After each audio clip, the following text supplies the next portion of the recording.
1 Samuel chapter 18. And it came to pass, when he had made an end of speaking unto Saul, that the soul of Jonathan was knit with the soul of David, and Jonathan loved him as his own soul. And Saul took him that day, and would let him go no more home to his father's house.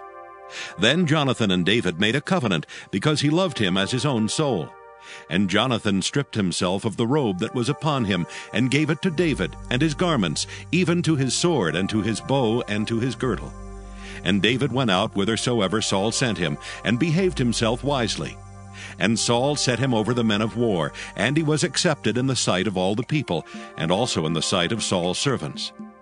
And it came to pass, as they came when David was returned from the slaughter of the Philistine, that the women came out of all cities of Israel, singing and dancing to meet King Saul, with tabrets, with joy, and with instruments of music. And the women answered one another as they played, and said, Saul has killed his thousands, and David his 10,000s. And Saul was very wroth, and the saying displeased him, and he said, They have ascribed unto David 10,000s, and to me they have ascribed but thousands. And what can he have more but the kingdom? And Saul eyed David from that day and forward. And it came to pass on the morrow that the evil spirit from God came upon Saul, and he prophesied in the midst of the house. And David played with his hand as at other times, and there was a javelin in Saul's hand. And Saul cast the javelin, for he said, I will smite David even to the wall with it. And David avoided out of his presence twice. And Saul was afraid of David, because the Lord was with him, and was departed from Saul. Therefore Saul removed him from him, and made him his captain over 1,000, and he went out and came in before the people. And David behaved himself wisely in all his ways, and the Lord was with him. Wherefore, when Saul saw that he behaved himself very wisely, he was afraid of him. But all Israel and Judah loved David, because he went out and came in before them. And Saul said to David, Behold my elder daughter Merab. Her will I give thee to wife. Only be thou valiant for me, and fight the Lord's battles. For Saul said, Let not mine hand be upon him, but let the hand of the Philistines be upon him. And David said unto Saul, Who am I? And what is my life, or my father's family in Israel, that I should be son-in-law to the king? But it came to pass at the time when Merab, Saul's daughter, should have been given to David, that she was given unto Adriel the Maholathite to wife. And Michal, Saul's daughter, loved David, and they told Saul, and the thing pleased him. And Saul said, I will give him her, that she may be a snare to him, and that the hand of the Philistines may be against him. Wherefore Saul said to David, Thou shalt this day be my son-in-law in the one of the twain. And Saul commanded his servants, saying, Commune with David secretly, and say, Behold, the king hath delight in thee, and all his servants love thee. Now therefore be the king's son-in-law.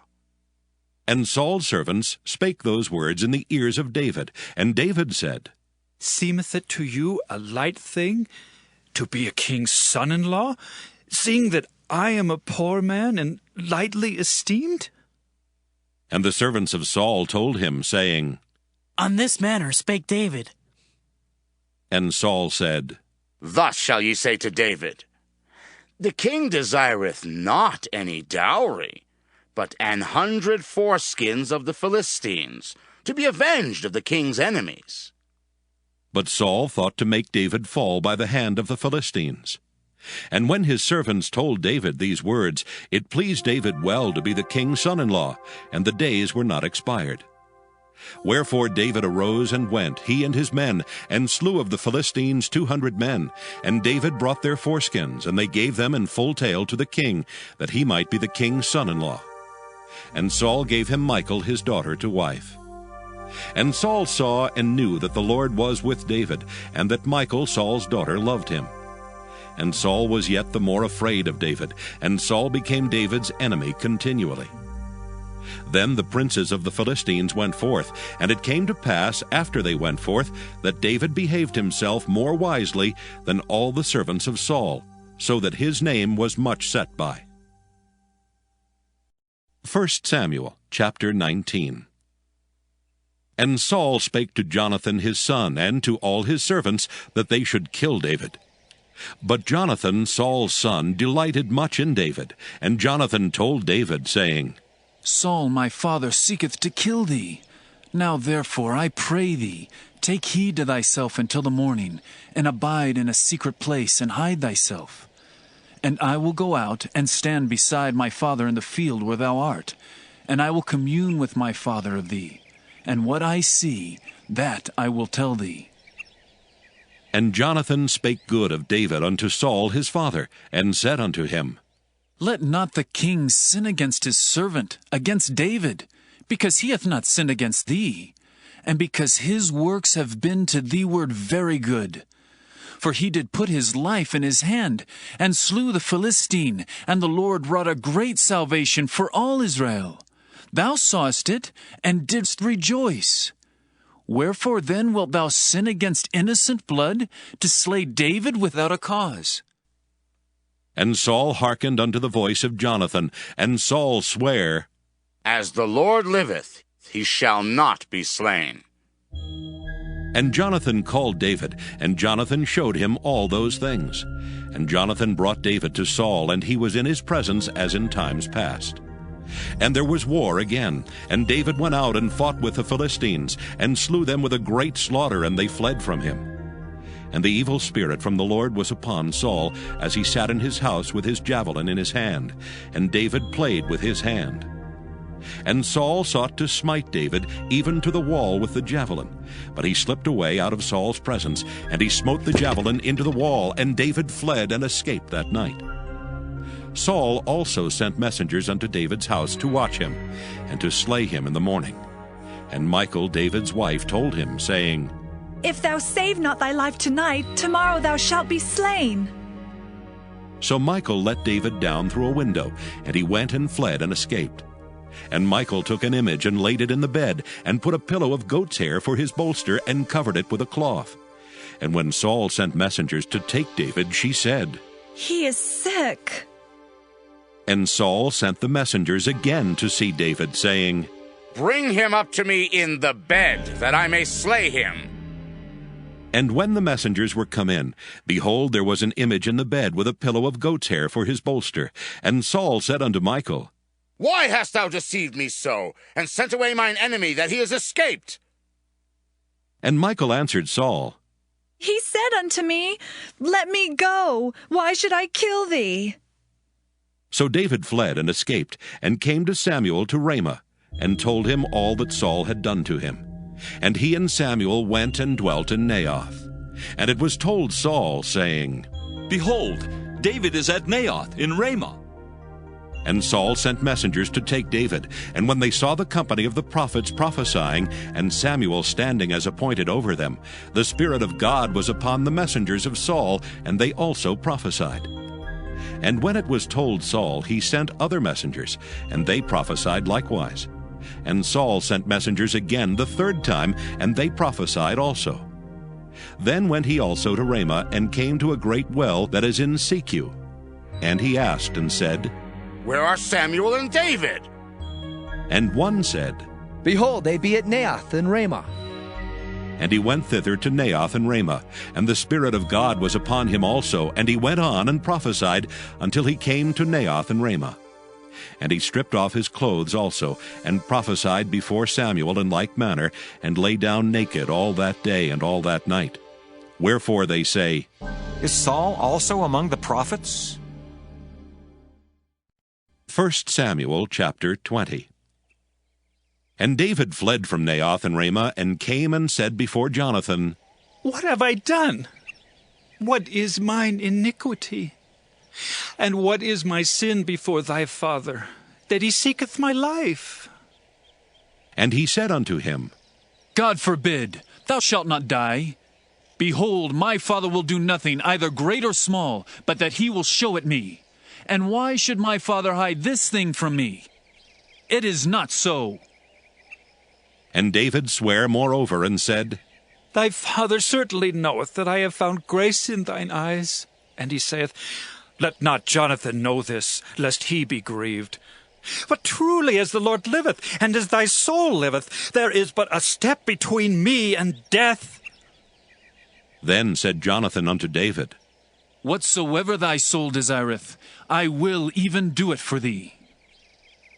And David said unto Jonathan, Behold, tomorrow is the new moon, and I should not fail to sit with the king at meat.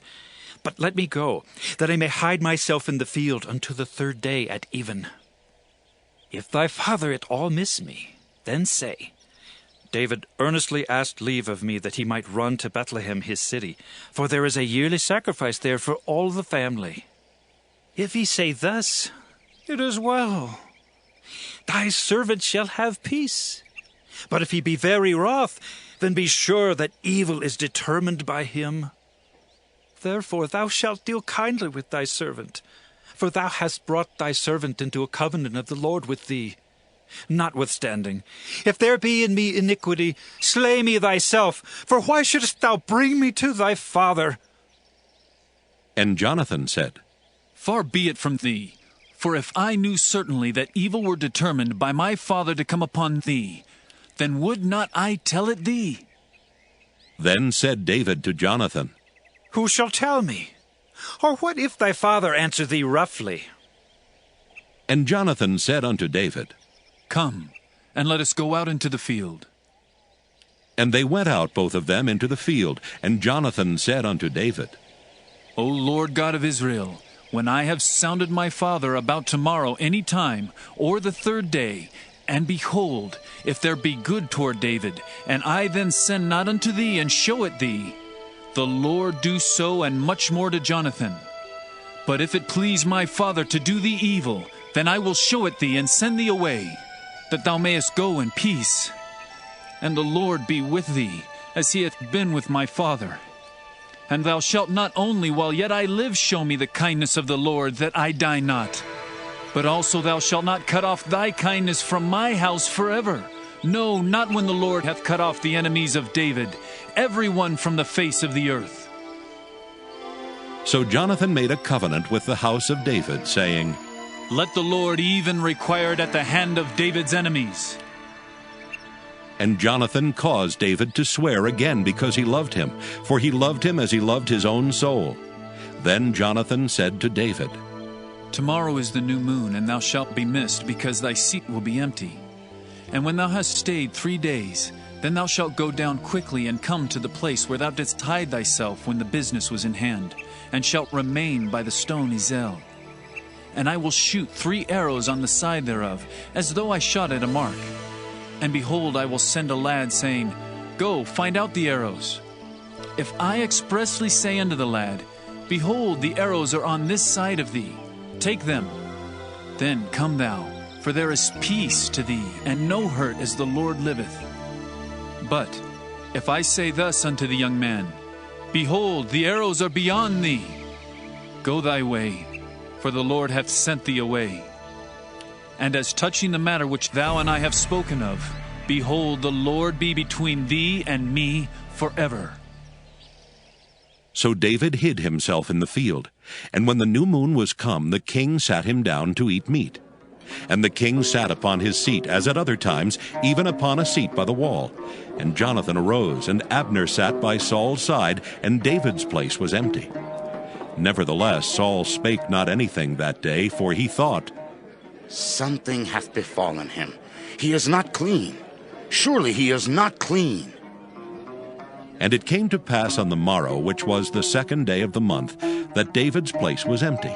And Saul said unto Jonathan his son, Wherefore cometh not the son of Jesse to meat, neither yesterday nor today? And Jonathan answered Saul, David earnestly asked leave of me to go to Bethlehem. And he said, Let me go, I pray thee, for our family hath a sacrifice in the city, and my brother he hath commanded me to be there. And now, if I have found favor in thine eyes, let me get away, I pray thee, and see my brethren. Therefore he cometh not unto the king's table. Then Saul's anger was kindled against Jonathan, and he said unto him, Thou son of the perverse, rebellious woman! Do not I know that thou hast chosen the son of Jesse to thine own confusion, and unto the confusion of thy mother's nakedness? For as long as the son of Jesse liveth upon the ground, thou shalt not be established, nor thy kingdom. Wherefore now send and fetch him unto me, for he shall surely die. And Jonathan answered Saul his father, and said unto him, Wherefore shall he be slain? What hath he done? And Saul cast a javelin at him to smite him, whereby Jonathan knew that it was determined of his father to slay David. So Jonathan arose from the table in fierce anger, and did eat no meat the 2nd day of the month. For he was grieved for David, because his father had done him shame. And it came to pass in the morning that Jonathan went out into the field at the time appointed with David, and a little lad with him. And he said unto his lad, Run! Find out now the arrows which I shoot. And as the lad ran, he shot an arrow beyond him. And when the lad was come to the place of the arrow which Jonathan had shot, Jonathan cried after the lad, and said, Is not the arrow beyond thee? And Jonathan cried after the lad, Make speed, haste, stay not. And Jonathan's lad gathered up the arrows and came to his master. But the lad knew not anything, only Jonathan and David knew the matter. And Jonathan gave his artillery unto his lad, and said unto him, Go, carry them to the city. And as soon as the lad was gone, David arose out of a place toward the south, and fell on his face to the ground, and bowed himself 3 times. And they kissed one another, and wept one with another, until David exceeded. And Jonathan said to David, Go in peace. For as much as we have sworn, both of us, in the name of the Lord, saying, The Lord be between me and thee, and between my seed and thy seed forever. And he arose and departed. And Jonathan went into the city.